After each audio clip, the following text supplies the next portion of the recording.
To find the percentage of a number, this is what we do. We express the percentage as a fraction. That's the first thing, and that's the most important thing. 25% is literally 25 out of 100. 25%. So that's why we have the fraction written next to it here.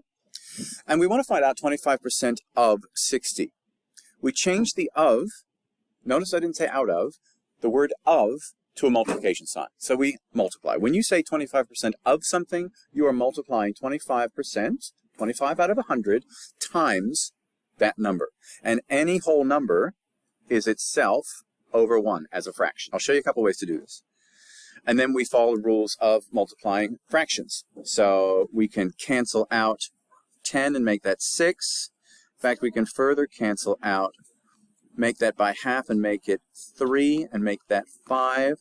So we get 25 times 3 is 75 over 5, and that reduces to 15. So the other way to think about it is on your calculator, how do you get 25% as a decimal? I kind of showed you by doing this. How do I get 25% as a decimal? Because you have 25 hundredths.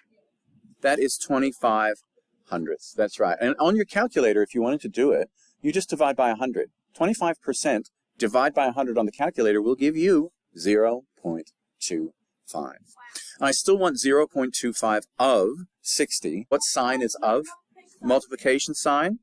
And if you use your calculator, 25%, 0.25 times 60 is going to give us 15.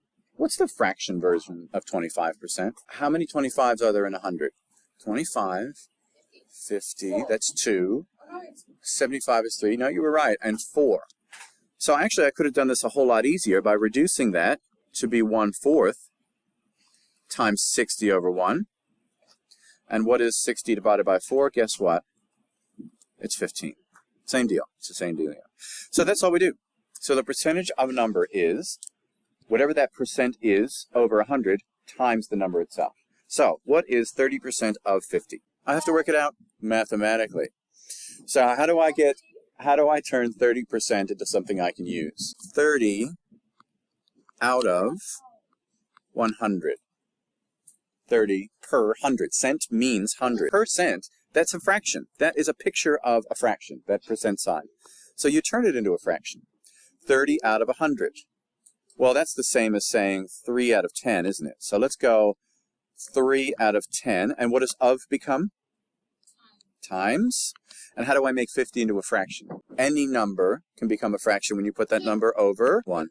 Now let's say I'll cancel out the zeros. Now I have 5 times 3 is 15 over 1. And the answer is 15.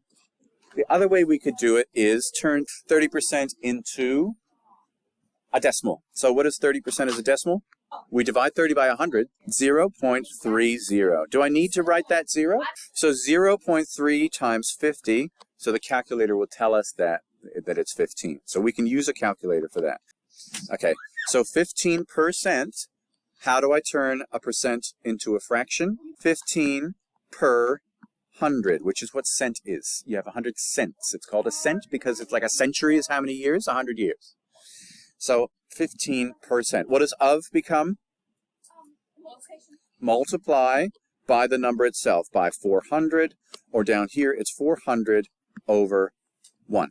Well, what you do is you multiply the top two together, the numerators, and then you multiply the bottom two together. But listen, this is what's great, is that diagonally you can cancel out.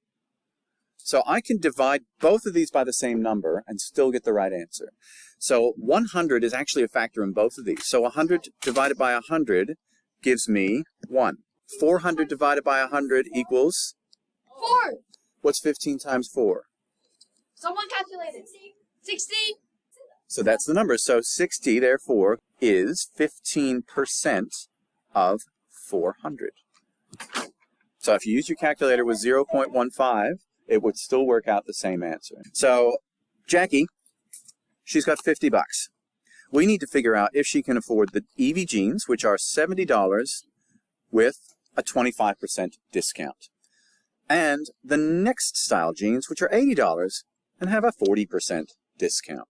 how do we accomplish this? Start with the EV genes. How much are they? So I would say for EV, we want to find out and then take off this amount, 25% of 70. Would that be right? This is the discount. So how do I work that out? 25 over 100, which reduces to what fraction? We just worked this out a minute ago. 1/4, and of becomes times 70. So what we're looking for, 70 over 1, is 70 divided by 4. Has anybody got that? Okay, so are we done? Is that the price of the jeans? No. No, what do we have to do next? $17.50 is what? It's the discount. Yeah. It's the discount. So how do we figure out what the price is if we have a 25% discount of $17.50? 70 minus, and use your calculator if you would, just to save my brain. 70, 50, oh no. $52.50. She can't afford the EV jeans, so is too expensive. So just like I did with the EV jeans, the next jeans are $80 with a 40% discount. So how do I write out this equation? Yeah, that's the discount. So we need to figure out what 40% is. So we either do 40 over 100. What does of become? Multiplication.